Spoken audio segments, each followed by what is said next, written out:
Welcome to Fireteam Chat, IGN's Destiny show. Thank you so much for joining us. Joining me today is CJ Gibson. What's up? And Stephen Root. Thank you so much for coming back. Yeah, I think so too. That's great, man. Oh, yeah. For real, we had an audio issue last episode. We're just sort of messing around. I really hope we can hear him now. This would be really awkward. Yeah. Thank you for coming back. And, you were going to be here for your new position at IGN. Yeah. Right? I'm actually down in LA now, but I've been here since Wednesday just for training, so it worked out. Destin sabotaged the last I was going to say, it's like, oh, no, he can't do it. He's got to come back. Episode. Yeah. It was so funny that it happened to be the guy leaving whose mic didn't work. Totally unintentional. Yeah. No, I felt really, really bad. So we took the episode down. People were like, where'd it go? I'm just like, you know what? We're going to take it down. We're going to do it right next week. Yeah. So Brian Malquit sends his regards. He's out there. C-Team he's avenging. He's avenging. Endgame. Yeah. You'd be happy to know. The end game. Talk to Fran Mirabella. He watched it. Yeah, he's seen it. He watched a bunch of the other ones, Yeah, too. I know. He powered through it. He watched Endgame. What a way to live. And then now he's going actually to see Infinity War. That's no way. You mean he saw Infinity War? He saw Infinity War, exactly, finally, and now he's going to see Endgame. He watches them in the opposite order. He's like, this is terrible. It's like, friend. Everyone dies at the end. Exactly. Spoilers. We haven't seen it, so we don't know, but yeah. Anyway, on today's show, we're going to be talking about the TWAB. We're going to be talking about some Destiny memories. And let's just get started right with the TWAB, because there was a lot of news in today's update, including a prophecy, a joke that Steven and I made ever since they changed the Xur bounties came to fruition. Oh, you guys are hilarious. It was pretty comedic.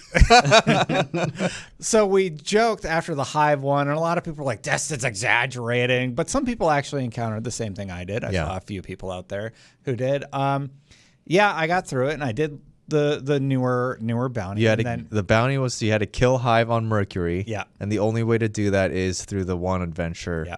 A glitch in the system or something like that. Yeah, that's why on that episode I'm like, do not quit out of that mission. Just die, go back in. I was trying to help people out.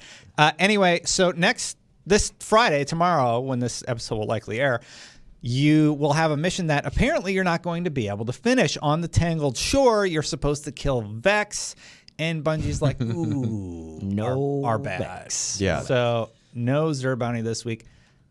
Is it confirmed that there's no Xur bounty? Because you can't complete the Xur. Well, in the bounty, they said they're working on it. Yes. So they might be able to fix it. Do you have it open, T? Do you have? But as of now, there are no Vex on the Tangled Shore. Yeah. So that was a joke we made that came to fruition. It's just like, why did they change it? It was totally fine, and they're like, you know what? We really, design-wise, we want them doing these bounties on the planets. Well, the funny thing is where it takes place, because narratively, there's a lot. No, I'm being facetious. I have no idea what they were thinking. But I mean, just open it up again. It was great. Yeah, it was great. I'm trying to find the spot, so keep vamping. I mean, we haven't really talked, because we did talk a little bit about it, the stuff we liked about the Revelry last week, and it's now under like something called the Denial of the Night or something like that. It's near the bottom. It's a joke. Yeah. Denial. Trying to find because we got denied. Yeah. So the Revelry last week, the armor set's not as Grandma's pajamas as I thought it would be. It's totally fine. I hit 700 on my Titan. Okay. I have to go through and delete Arbalist? I did get Arbalist. Okay. So I just stopped playing after that, because that was my big item to chase. I didn't like Arbalist. Did you mess with it at all? I haven't had a chance to play Revelry at all yet. I've been moving. What have you been doing, Steven? I literally on last Wednesday. I drove down to LA, which was 7 hours. The next morning, and then I got in at like 2 a.m. Woke up at 8 a.m. the next morning. Went to the dealership, bought a car. Oh wow! Then I drove from Orange County to Los Angeles. You're messaging me those. What car did you get? A Honda Civic. This Nice. is totally not relevant to a Destiny Fireteam. No, it's not. But within the context I've of been your very situation. busy. Yeah, I've been very busy, and then I had to fly up to San Francisco, so I don't have my gaming stuff with me. I have not had a chance to play Destiny. I missed last week's Xur bounty. I got it, and I have it recorded, and it's on my Google. Is it Drive. cool? I can send it to you guys. If you Yeah. want. Is it a cutscene? I or no? thought that might happen, so I'm like, I want to make sure the guys are covered. Yeah, But it is not a cutscene. It is cutscene. another, like, she just sort of talks. I'll let you guys watch it. Cool. later. Okay. Yeah. But it was interesting. It is a character sitting at a table, and the drifter is interacting with that character. And it's sort of like... did you watch it? I did. Still shots. Well, so the weird thing is I read a whole bunch of crazy like spinfoil hat theories about just what people think this actually means. Are they talking specifically about us as a character in the game? There's some weird like meta conversations that are the going week on. before last week. They broke the fourth wall talking about us. Yes, that was like 100% confirmed. Yeah, because regarding or depending on what gender you are, it says he or she. Yeah. So that was pretty cool. So you're saying they did it again? It seems like he's talking to a guardian. Yeah. Oh, you're saying that guardian might be us. You don't know. I mean, I'll that's the watch thing. it. Yeah. I'll Just watch it. I don't think it was us because I'm a male Titan, and the guardian or whoever he was talking to was a female. Yeah, sorry. So now we're going 2 weeks back because that's right. We didn't need to talk about last week's because of the situation. But it's cool. I mean, just the amount of I just don't know what to think now because that's pretty cool. If that they broke the fourth wall. like I don't know. Now my brain. I mean, they is literally messed said up. you can leave the game. I know. Meaning, like a video game. I know. mean, they're kind of right. So I mean, they are right, but you're not supposed to do that in the video game. That's pretty cool, though. Yeah, it's pretty cool. Yeah. I mean, I listened. I got Arbalest, and then I left the game. Destin wanted a more powerful reward. From him. Arbalest grind was fine. I don't love the weapon. Yeah. At least not in PvP. I messed around with it a bit in PvE. It shoots through Cabal shields. Most people seem pretty positive about it. I'm just like, Yeah, I mean, I'm not like it's garbage, but I'm like, I don't know what situations I would use this in. Yeah, I was thinking the same thing. It is kind of a cool design. It's not a weapon that I'm going to do. Yeah, it looks really cool, but not a weapon that I'm going to gravitate towards for sure. I found the spot, basically, real quick, it says Denial Deny. Tomorrow's invitation, titled The Tower, will require players to complete the Hollowed Lair Strike and defeat Hive, Scorn, and Vex on Tangled Shore. Currently, this invitation cannot be completed since Vex are not available as the enemies at any location on the Tangled Shore. The issue does not impact previous invitations of the 9, only the Tower invitation. Why did they ever tie it to a location? It's such a weird. Why? Who cares? If it takes me 30 minutes or if it takes me an hour, it's just a grind. To get your reward. It's odd. But they didn't say anything about fixing it, or well, they said they're trying to resolve the issue as soon as possible. Gotcha. Okay. So next week. I hope. Yeah, oh my God. Before the end. I hope. What if it's not next week? That's what I mean. Yeah. In an ideal world, they can resolve it before it ends. It's the 7th one, right? Yeah. Okay. Yeah. I have all my lore for the book because if you duplicate. I mean, they're super interesting. Like that's my favorite part of the season. Yeah. Those bounties. So hopefully they fix it. It's the reason I still sign on. I sign on Friday. I run through the Xur thing. Now I won't for this one. You don't sign on to throw a bunch of grenades? Well, actually, I could do the 2 parts, and then when they patch it and make it the way it's supposed to be again, which is what I assume they're going to do, where you can just do it anywhere, I'll just finish it, and then I'll be caught up. But there'll just be a week off, basically, right? Yeah. It's not the end of the world. Well, if it's only 1 week, if it's like 2-3 weeks. Well, and that happened to then me you're as just well. at this roadblock. Yeah. I hope they do give you an opportunity to potentially do it again, because I ran into that where I didn't complete the bounty before it ended, and then I couldn't pick up the one for the week after, so I've missed a couple as well too in that situation. So yeah, I'm sure there's like a pacing thing, because if you time it to where if you have to do it every week for it to lead up to something big further down the line, that would suck for the players who did take a week or 2 off. Yep. So I'm sure we have a buffer. I don't know. I mean, we kind of asked that to Lars. There's a question I asked when they were on that. I was like, so what if I'm busy and needed to see Endgame? Or needed to hang out with family? And the answer he gave us was be there for the weekend. Yeah, he was like, make sure you're there and log on each week. I was like, okay. But yeah, it's been tricky. Iron Banner's coming back while Revelry is active. Yeah. Yep. What is he bringing? Sitting in the twab there in the laptop in front. Well, you gotta just throw these at me at the last second. What is I he told bringing? you I was going to. Yeah, I know, but there's a couple things that I've been working on in the background. There's like the thing that I want to talk about is this. I want to talk about the hand cannon The changes. big part of the 12. All right, the we'll main jump thing. to the hand cannon changes. Those were pretty surprising. Yeah, so those were. What are they doing? Yeah, well, so Steven, this is what we were talking about. They, what do you feel, or how do you feel about this for starters? Because We're talking about hand cannons? It's talking about hand cannons now. Yeah, Okay. yeah. So Life, your relationship. Yeah. I noticed a while back that they stopped making 150 RPM archetypes. Yeah. We have the Midnight Coup, that was a popular one, and then oh my god, I'm you were trying to blanking remember on the name. Is it Dead the Orbit old fashioned? Better Devils. No. I think it's old DFA. fashioned. I'll try to check. I don't know. It's either old fashioned or something else. Yeah. I was going to say all of them. It's one of those ones that look like an old school revolver. Yeah. Anyway, that's right. Those two are the popular 150 RPMs. We haven't had one since. Ace of Spades is 140. Last Word is technically considered 180, I think. Yeah. And then Not Forgotten and Luna's Howl is 180 right now. After this change, they will be the only 150 RPM archetypes. So why is 150 such a sweet spot? Well, it depends. There's a bunch of variables. Yeah, to so it. there's a bunch of variables to this. As soon as I read that, I was just like, okay, so what happens to Midnight Coup and Old Fashioned, things like that? Are they going to be 140s now? Yeah. Which means they're just going to essentially be, their damage output is going to be brought in to like Better Devils and stuff like that. Yeah. That's fine. But does that mean that animation of those guns change? Because the 180 RPMs, they have a very... They pull back they recoil. pull back instead of going vertical. diagonal. Yeah. So that's going to be weird. Like, if they keep the same recoil, that gun is going to feel super weird because you don't have that fire rate. Plus, they changed the perk. So it's 2 headshots, 1 body now. So it's still a lethal gun if you are landing your precision shots. It's just not as good as it used to be. I'm all for the nerf. Yeah. I've always thought that those guns should have gotten a kind of a small nerf.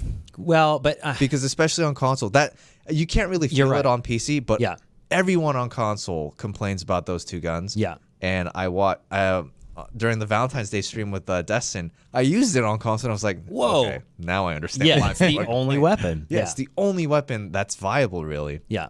So it needed a nerf. Yeah. Like, no question about that. It needed a nerf. But what's getting nerfed? You're right, because they're very vague. Is the recoil pattern going to change? Is the recoil pattern going to change? Is everything else going to change along with it if they decrease the speeds of those other RPM and then, ones? like, Trust is going to be 180 RPM still. They were very vague. Mm-hmm. I'm interested to see what happens. It's going to be a very drastic gun. Like, when I think Not Forgotten and Luna's Howl, I think of this recoil. I know. So, like, it kicking out like a regular hand cannon. He's making a back and forth motion with his hand for our audio listeners. Exactly.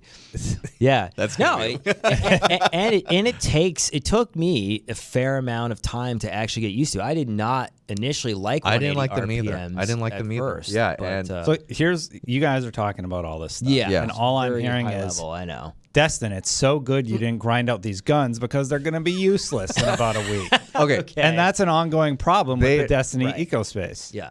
Fair point. I just wanted to use that word. I don't even know if it's accurate. You can bring that up for a lot of different things. Like, a lot of people that I talk to bring up onto that point, they don't feel the incentive to grind to 700 because they think those power surge bounties will just help them out next season. Right. Yep. Anyway, going back to the topic, it's still a lethal gun. The perk's still there. Mm-hmm. It's just not as lethal as you think it'll used to be. You think it'll wreck just as much as Ace and everything else? I don't think so. No, me I either. don't think so at all. And I think it might bring trust in other weapons that are at the 180 RPM. I think Ace of Spades, Thorn, and Last Word are going to see a huge spike. Ace of Spades is already bonkers. It's really good. Yeah. It's going to be better now because it can outdo the amount of damage. outduel those guns now. Yeah.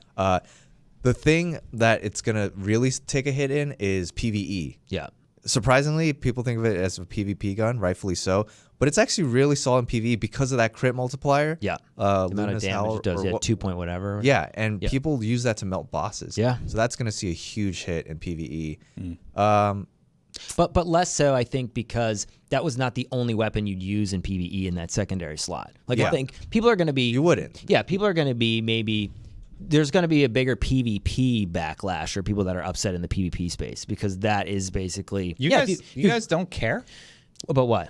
That they're taking this gun that you spent... care. I mean, no, I'm not... A lot of competitive PvP time Here's my take on it.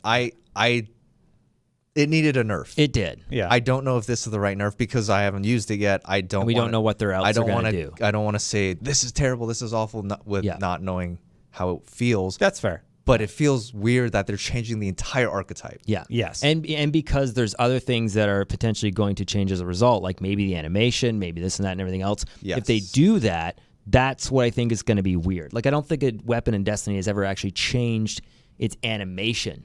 Like, damage, fine. It hasn't. But the way a weapon feels, There's a certain way that you can't really describe it. It's just like they sort of did from Destiny 1 to 2 with Last Word and Thorn, but that's a little bit of a different scenario. Yeah, a little bit. I felt like for the Thorn's most part, very different. It is, but I think it's funny. You only have that like memory reflex with the weapons that have carried over from Destiny 1 to 2, and when that happens, yeah, your expectation of this thing should work a certain way and it doesn't. I agree with that. Yeah, that's kind of frustrating. But then I think the other challenge is that they're also fighting a totally different weapon meta than they were, and so I mean that's been the problem with Destiny 2 as a whole is you're not comparing it to other games, you're comparing it to Destiny 1 constantly. They did fix the issue because the 140s and the 150s were kind of redundant. Yeah.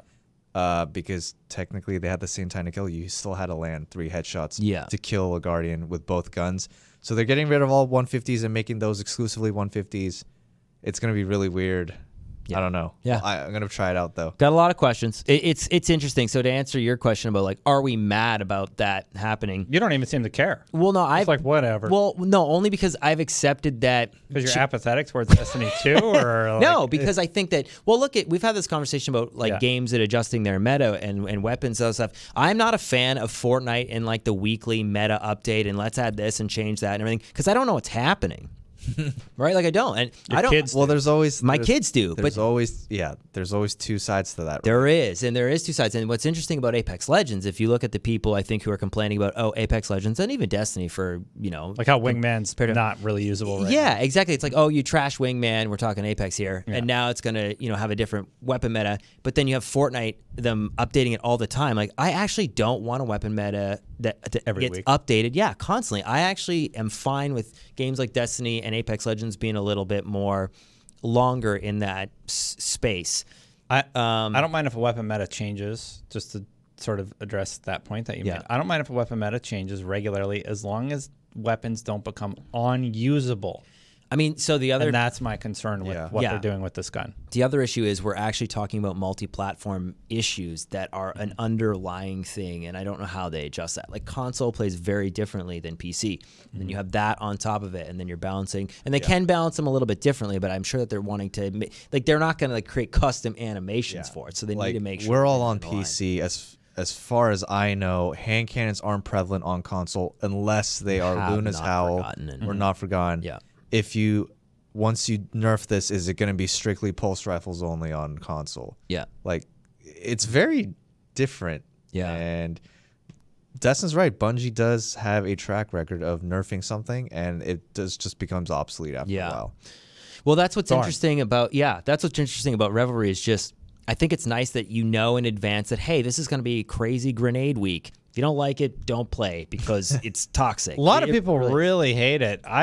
I'm like, whatever, man. Break it up. Nobody's playing anyway. Well, the thing is, like, people are playing. Of course, our listeners are playing and such, but for the most part, it gives people a reason to sign on, mess around for a week. Absolutely. The dedicated people are playing, and I think that's what I appreciate about it. When they announce that, hey, this is a temporary thing, that is the messaging they think they need to keep going with that kind of stuff, is that, hey, this is just temporary. If you do it indefinitely, then it feels like a problem. Now, I think that's the reason why I think for the most part, people are positively receiving Revelry overall, even though the toxicness of grenades or whatever else you want to do. But inversely, we've seen some people do some really cool stuff with grenades. Yeah, like we've seen...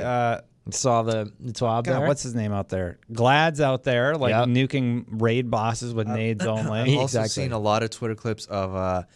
there's the Sunbreaker exotic helmet, Kepri's horn or something. It's like super ugly. Yeah. And every time you put a barrier, it unleashes a fire wave. And, and they use that to kill people, and you can keep doing it. And it looks great. It looks awesome. Yeah. There was a movie of the week that just basically had them. I can't remember which boss it is there. Sticking grenades to a sparrow. Sparrow comes up, drives, and hits the boss and explodes in one shot. It's like, that's pretty cool. So you need to have moments like that where it changes the game up. Those moments are great. Yeah. It does make them. They should have just figured out how to tweak comp so it wasn't in comp. Yeah. I think that would have solved the problem, right? They did address that. They did address that. Yeah. What did they say?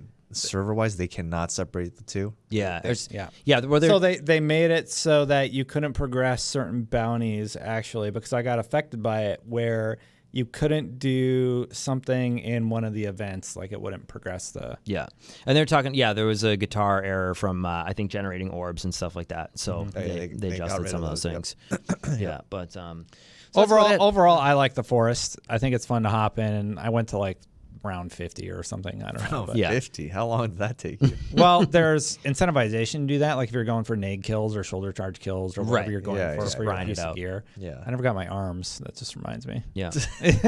Yeah. But so there's a reason to do it. And I had a crew, so we just ran through. We all finished our bounties. They're like, you want to do the boss? Sure. We just nuke the boss, whatever. Yeah. You only really need to do 20 max. Yeah, to make the most sense to do it. Efficiency. And I liked it. Gear's okay.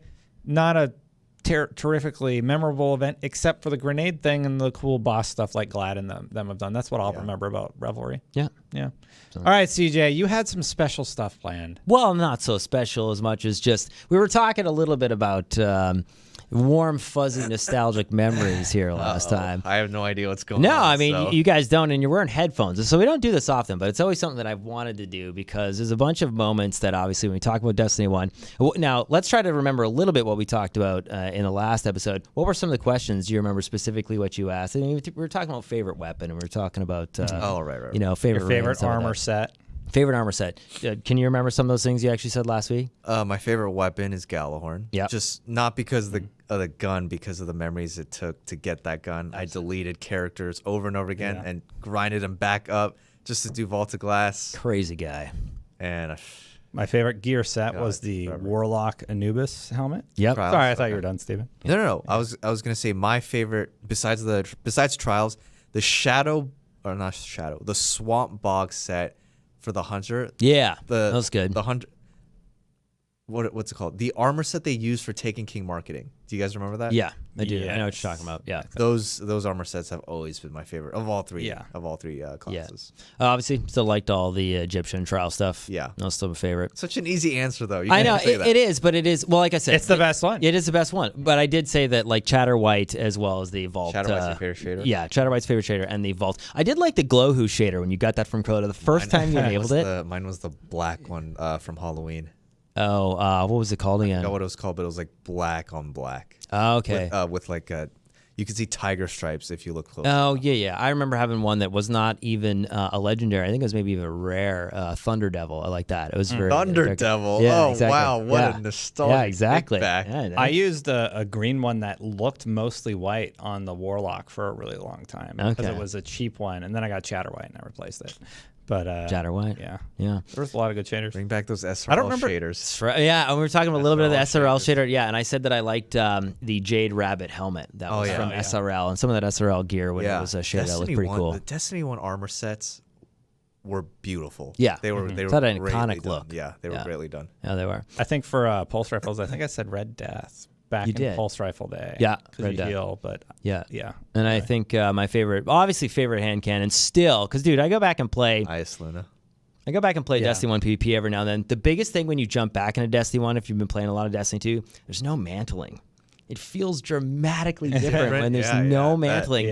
And the thing that you probably remember it most is when you're a Warlock, especially, and you're trying to jump something, and you're floating to your death, and you're just like, shh, you're like, no, and you just like miss that ledge. But then, Ice Luna, and obviously love Plan C as a fusion rifle guy. Plan C, man. Oh, it's so good. They changed the sound effect in year 2, Taken King. I don't know why, but the sound effect from year 1 always resonated with me the most. Yep. My first exotic was Invective. Do you guys remember? Oh, you're the shoddy, right? Yeah. Yeah. That was mine also, I think. Really? Okay. Invective, yeah. I didn't understand how it works, but it actually just repopulates ammo. Full auto. Yeah. It was nasty. Brian Malquitt's not here, but he also said Fatebringer last episode. Oh, Fatebringer. That was a good call. That was a gun. I remember one I said, Runewake. Okay. Runewake was after a corrective measure kind of wore out as well. The machine gun, I love the machine guns in D1. I had corrective measure for a long time. I got a good roll on an Iron Banner one, and I ended up with Runewake, and I could actually use it across events. I could use it in the raid, and I could use it in PvP also, and it had this really fast reload. I had like a double reload perk on it, so I use that one a lot. Yeah, Brian actually said last week Quillums, and that's right. Like you get that from Terminus was a monster. It was really good. Like I remember grinding for that. The cocoon perk. Yeah, just like stow and go, and it reloads. That was a great. It was pretty solid. Yep, that was a great. I like that one a lot. I just on that note, cueing a little Brian CT Malkowitz. You guys remember this sound? This is pretty iconic because I mean, when we talk about Faithbringer, there's only a couple sounds that come to mind.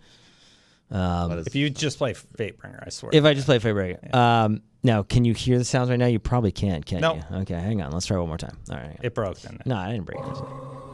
Oh, the Oracles. Oh, Oracles, yeah. In Vault of Glass. Oh, man. Just those Templar moments. I think the first time I actually played one of the raids, I was with you. And it's that moment where you go... How'd that go? Yeah, exactly. Not well. And you go, oh, no, I've told this person, don't worry, I'm good to do a raid. I am not good to do a raid. I've never done the raid. Dear God, they're asking me to do something, and I have no idea what they're talking about. And then like a job interview. I know how maybe. to do this. You know what's really funny, CJ? You're like the fourth person who told me, hey, you carried me through the raid. I told you I knew what I was doing. I didn't know what I was doing. Yeah. It didn't go well. And that raid specific. Then it went well for us. We actually did it, but I didn't have. I don't think I had Icebreaker at the time, and so at when the I end was like, you lied. Well, no, I don't think I've ever told you. But then I was more or less going like, oh yeah, dude, I'm doing tons of DPS on these things. What are they called? I don't know, the yellow things. The Oracles. Yeah, that's what they're called. That's right. Oh, Wait, so you're shooting them when you're not supposed to? I think so.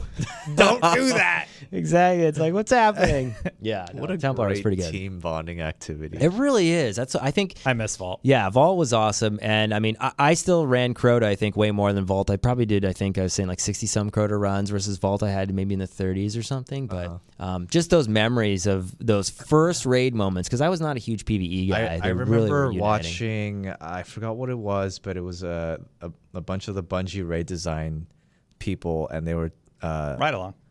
Was it a ride along? Well, they were talking about the philosophy of the raid design, and I never realized this until they said it. They have all their activities, like their boss fights and the encounters, and then they have something. Well, they call like cooldown times, where you're walking or you're traveling to the next encounter, but it's lengthy, which allows you and your team to like mingle, talk about the loot you just got. That's cool. Kind of cool down and like reset. And I thought like those are the moments where you do kind of cool down and cool off. Yeah. That's when you start talking about life. The platforms. Well, you start talking about the game, but you start talking about other things. Like you're also talking about like the loot you that too, got and getting to the next part, and it's like exciting. But that is where you so much. You from one make to two friendships, also. though. It is. It's well, you either make friendships with some people or you make mortal enemies if you get get the loot. I think you're in that was what was missing from Leviathan for me. Yeah, you do these encounters, and you do go back to the main area or through the underground tunnels to get to the next encounter, but that felt like a chore. It didn't feel like a team cooldown moment. You know, is that a game problem though, or is that because you were familiar with what to expect from? Oh, because you had to do like puzzles. Think about like after the Templar, you would do a jumping puzzle, but you would like walk through the caves, get past the Gorgons. And stuff it's like more exploring. It was like a little bit of it seemed visual more, adventure. Yeah, like follow me, let's do this. Yeah. But then the Leviathan was just like, all right, which store is it? This store. All right. Yeah, I mean, gonna kill these sentries. Yeah, well, it's interesting you say that because I think, because you and I did Leviathan the first time. Yeah, and Leviathan also lasted so long. It did, and it had multiple iterations of it, so that was cool. The fact that it did change from week to week. I would argue that. I don't know. I think that was kind of the problem. It felt like we weren't exploring somewhere new. With each of the raids in D1, it was like Vault of Glass, really distinct. Then you fight the Hive in this underground, you can't see anything area. And then you're fighting the Siva by the end of it, you know? Yeah. Well, that's the thing. I think they obviously tried something new. So it's funny. That actually makes sense. I never really thought of it that way. Those moments where you are walking to the next encounter, you're just like shooting the crap and like talking about the loot you get, or like, oh, are there collectibles here? Are there dead ghosts here? Like, those like moments, those are the team bonding moments. And then when you're in encounter, you hate each other. Yeah. Well, because like there's probably somebody on the team that was picking up the sword. Maybe they were good at doing that. Maybe they weren't. I mean, you remember those moments where you're getting ready? You remember this? Oh, when you're just staring at Crota, waiting for him to move to the middle. Yeah, this is when everybody is basically like they're surrounding, looking at Crota, watching him spawn. They're at the glass. Yeah, and then you're going, all right, everybody get your icebreakers ready. All right, let's do the icebreaker glitch. and then you're trying to get a bunch of heavy infinite ammo to get into your thing. But this is, I think it's one of those things where were you guys sword bearers much when you did that raid or not? On and off, yeah. So I would do it with blueberries. Yeah. Like I would just do it. So I would too, and I think that was for me just being that hero moment. There's never, I don't think, a moment in any other raid that matched that moment when you grab the sword. I can barely hear you. Okay, well, let's turn the volume down a little bit. But there's a lot of stuff that, as you did it, there would be basically animations that would time out to certain music cues. So when you actually hit certain areas of the music, do you remember when you like walked out of the doorway and you're like, all right, guys, let's do this. And as you walked out, you go to pick up the sword or you start heading out. This like, I remember. Oh, yeah. This is great. That I remember. That's swell. This is great, yeah. I love that. I love when they build music cues. Shoot your Galhorn or Hunger or whatever you have. Bunch always did an amazing job at that, though. It's so good. Yeah, so that's all. Like right now. All right, everybody ready? Fire! 3, 2, 1, hit them. Yeah, you Nuke. can literally I'm invisible. remember the moment. Melee, drop, pick up. Yeah. That's right. Let go of the sword, go back in. So many good ones. I was hitting up Sean Finnegan. I was like, you got some good Destiny memories? And he's like, yeah, man. He told you not to call him anymore? Yeah, he said, don't call me because I'm in the middle of watching Endgame. Bro, I don't want to spoil it. Now, dude. Yeah. No, and he was saying, dude, he goes, I really loved, he goes, well, one of his favorite raids, I think, was the Axis raid, actually. So, Wrath of the Machine. Yeah, Wrath of the Machine. So this is obviously very, very memorable. Oh, this is, Axis. The actual fight. Yeah. Great. Every raid is so good. Man, raids are great. They're good. I love my little rant about that boss where I'm just like, yeah, sure, cut off my legs, put on some robot spider legs. That sounds cool. Why not? It was awesome. Yeah. I think probably... cut off my arms, too. I think mechanically that was probably one of the most... How does Siva work? Well-designed, sort of everybody needed to know what they were doing, and really tight raids from a boss mechanic standpoint, actually, with a bunch of... There's a lot going on in that raid. Like, if you messed up, you got punished in it. But it felt fair. It didn't feel like a glitch or like a cheap raid or anything like that. What else? Oh, here's one. Here's a nice sound for you guys. I don't know if you remember. I'm yawny today. I apologize. Remember this sound? Oh, yeah, Vex Mythoclast. Oh, you remember that one? God. It has kill sound effects on it. Exactly. It's somebody getting wrecked infinitely. Yeah, at the very end. It's like, yeah. That weapon was so OP. Yeah, it was so OP that early part. That weapon was actually overpowered. Yeah, that was crazy. Just a couple more. What were some of Don't tell us. I don't know. I understand. I'm gonna say. Let's do another sound effect. I think probably this is one of the more iconic sounds in Destiny 2 for a weapon. I don't know. Destiny 2. Destiny 2. I'm not like. I think it had its time a little bit in the meta, but it is one of those things where. No, hang on. You'll recognize it. You'll recognize it. Oh, Graviton. That's a cool sounding gun. It's a cool looking gun. They tweaked the sound, didn't they? They did, I think. When they passed it, it sounds different because it's a less burst. Yeah, but I think it was one of those ones that Graviton's cool. Yeah, when it got the huge buff there, after a lot of people ended up using it. That's when it got like it was prominence. Deadly. Yeah, it was dirty. I remember we did the launch stream together. CJ, yeah, was it with you? Yeah. Yeah, and I'm like, I'm using Graviton the whole time. That's what it is. Yeah, pulse rifle meta. Here's one that I think you'll probably guess, but it is one of those ones where I'm only just going to play it for a second and see if you can. Oh, hand cannon. It's Hawkmoon. Is it? Yeah. Okay. Well, let me hear the spring. There it is. There it is. Yeah. That's the one I think that when they added that's why you're only going to play it a second. Yeah. When they added that sound effect in year 2. The luck in the chamber. That sound effect changed my life. Have you ever had 2 proc? Yes. I've had 2 back proc. to back. But I never had 3 proc because it was Yeah. I was on Xbox at the time. You could get 3 to proc and 1 tap somebody. Yeah. Nice. Yeah. Such a good sound. All right, couple more. What was probably, and I don't know if I have it or not, but what was one of your most favorite Destiny 2 soundtracks, either in initial launch or Taken King? Yeah, easy for me. I don't know the song names. I would have to listen to each. The way that I do my music edits is I listen to all the songs and I'm like, this one fits tonally. Absolutely. And I really like that. So when we were doing the IGN first, there were a few of those that I really enjoyed actually. Yeah, and one actually made its way through to be one of my favorite songs. Yeah. What for Mine's you? The Fanatic. Oh yeah, that is one of my favorite soundtracks from Destiny. I was gonna try to find that one because I knew that was your answer. I remember you saying that to me before. Fanatic is an amazing soundtrack. It really is.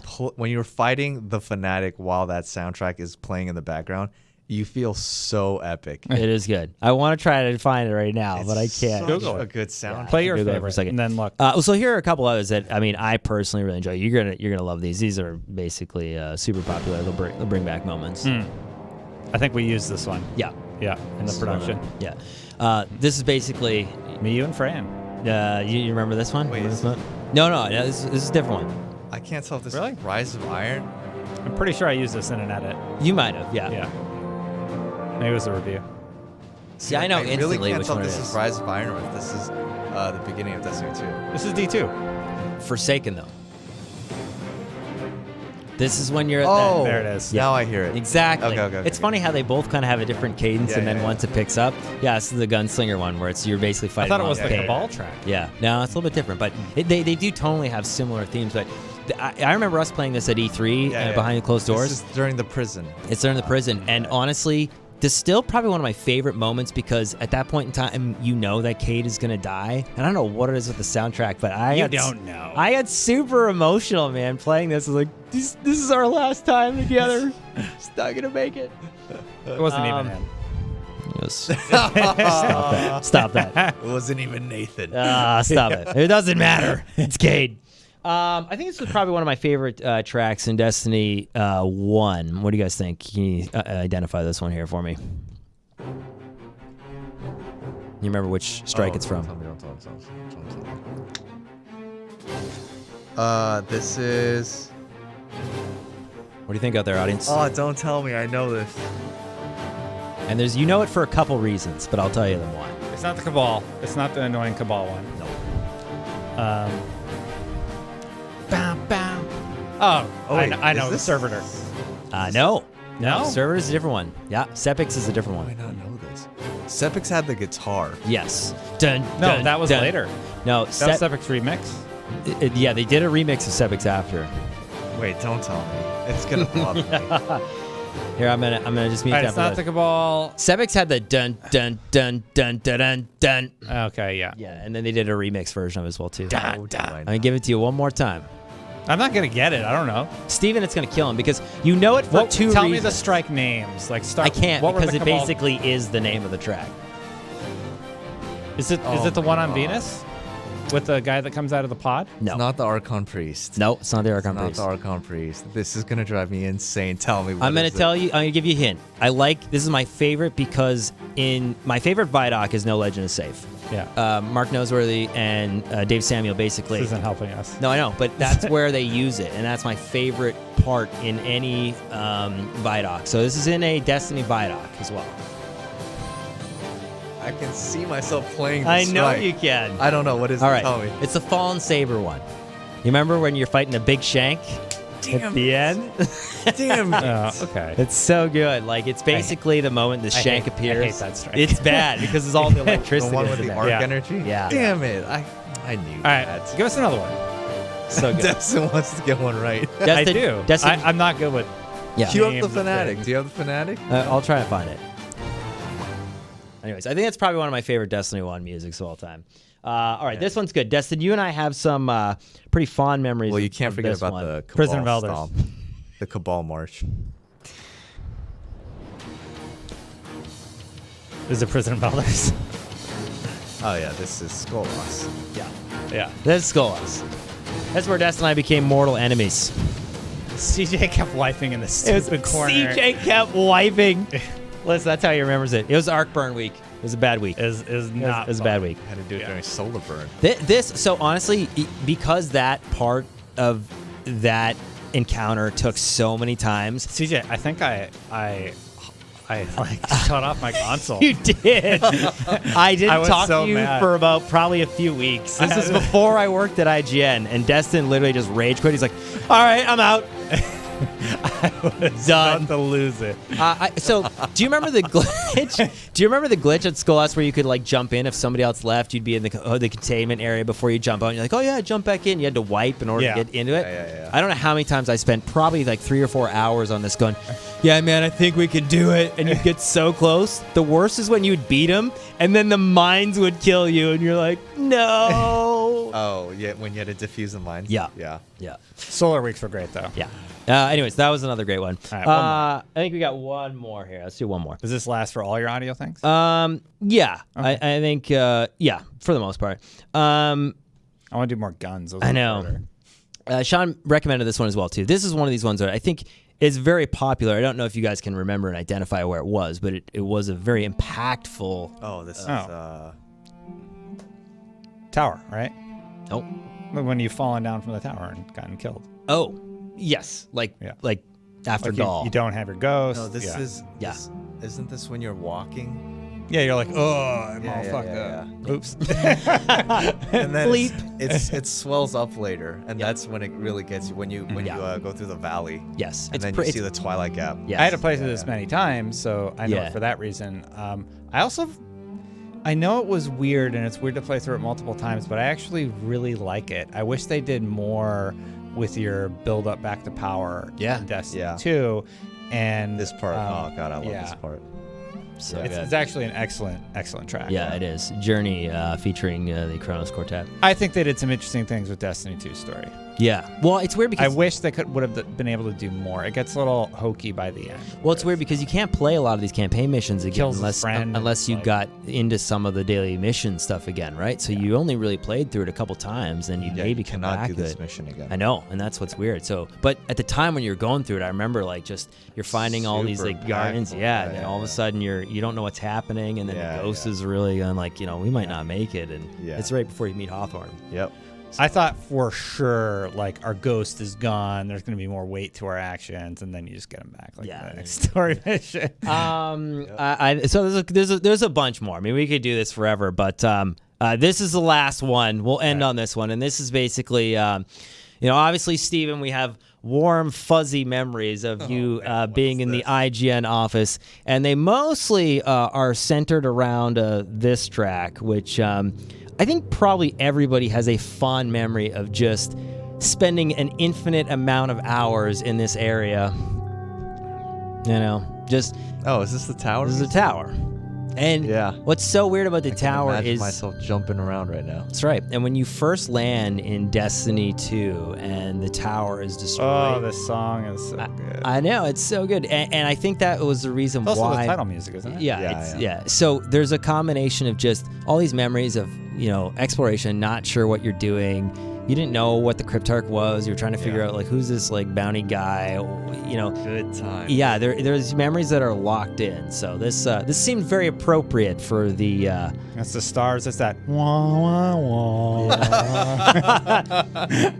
Destin, thank you so much. This is a great soundtrack. Yeah, really. It's excellent. I miss it. Oh, that part. Yes, I know. God, it's just like Destin's imagination crying. and hope, and I know. And all I can think of says is so much. somebody coming over the intercom and all the stuff that you hear. It's like Guardians.